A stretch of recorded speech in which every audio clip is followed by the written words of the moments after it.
Hey everyone, today in this video we are going to learn about the chapter Frederick Douglass. It is likely an excerpt from his autobiography, Narrative of the Life of Frederick Douglass, an American slave.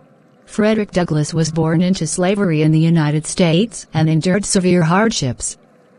He was denied education because slave owners believed that literacy would make slaves rebellious.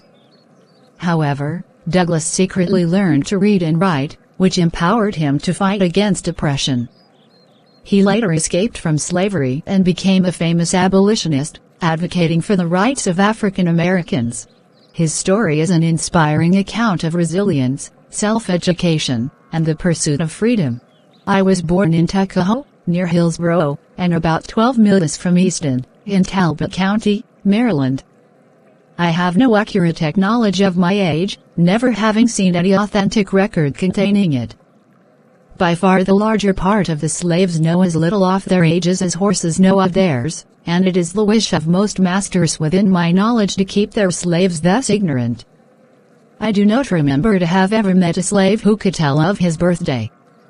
They seldom come nearer to it than planting time, harvest time, cherry time, springtime, or fall time.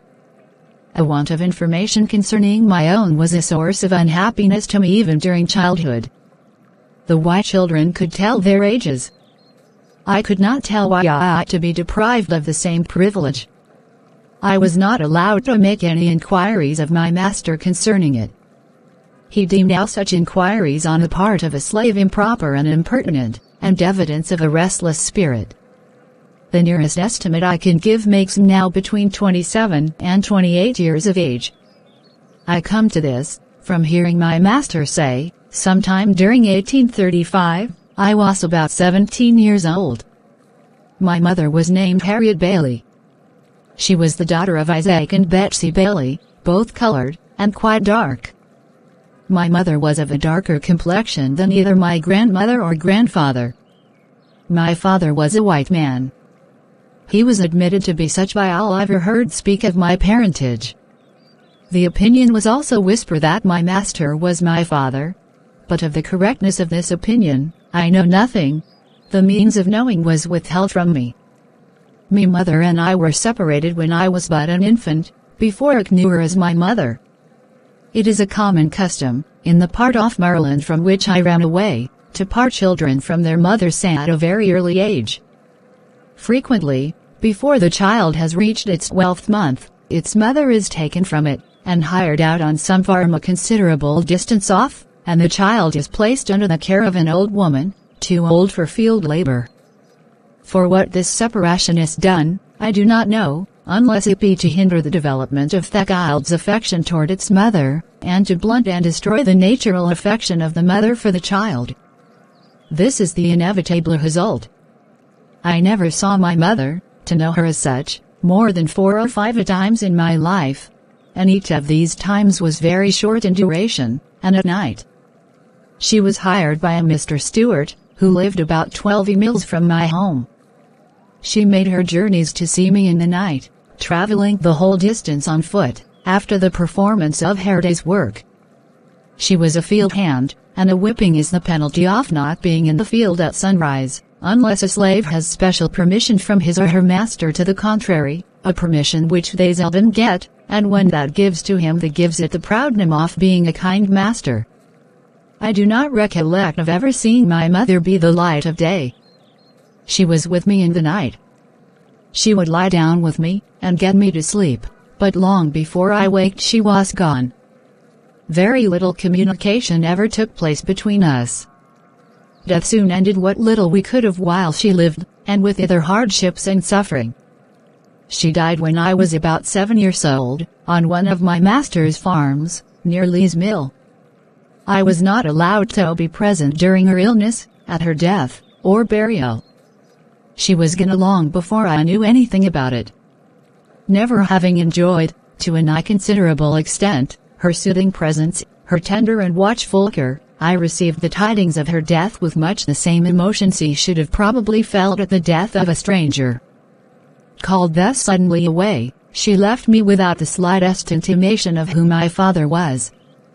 The whisper that my master was my father, may or may not be true. And, true or false, it is of but little consequence to my purpose, whilst the fact remains, in all its glaring odiousness, that slaveholders have ordained, and by law established, that the children of slave women shall in all cases follow the condition of their mothers. And this is done to obviously to minister to their own lusts, and make a gratification of their wicked desires profitable as well as pleasurable. For by this cunning arrangement, the slaveholder, in cases not a few, sustains to his slaves the double relation of master and father.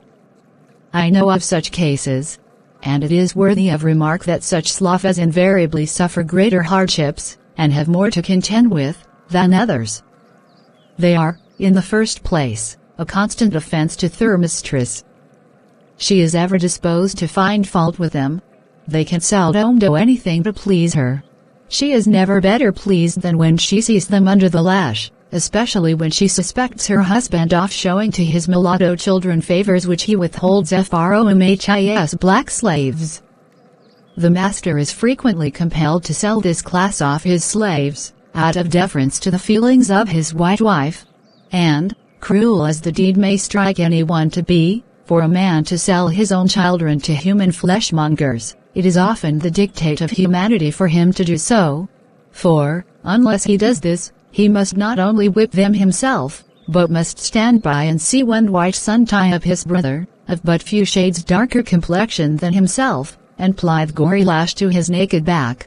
And if he lisp one word of disapproval, it is set down to his parental partiality, and only makes a bad matter worse, both for himself and the slave whom he would protect and defend.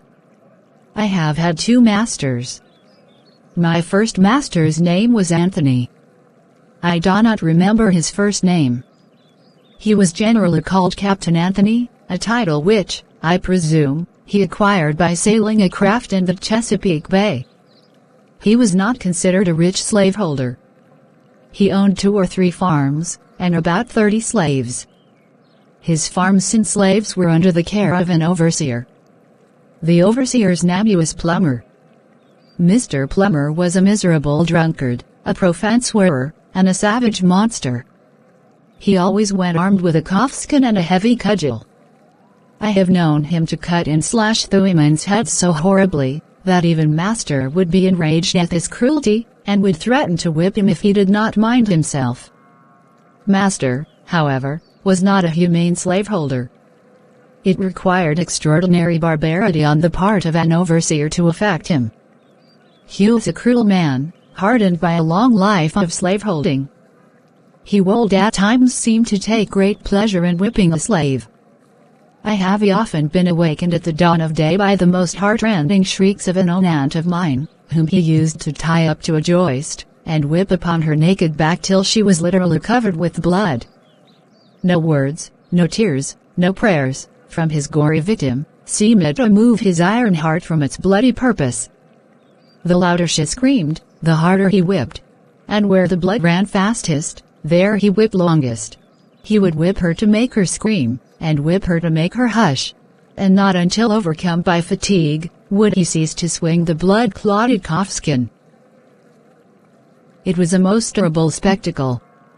From my earliest recollection, I date the entertainment of a deep conviction that slavery would not always be able to hold me within its foul embrace. And in the darkest hours of my career in slavery, this living word of faith and spirit of hope departed not from me, but remained like ministering angels to cheer me through the gloom. This good spirit was from God, and to Him I offer thanksgiving and praise. Thanks for watching. Please do like, share and subscribe.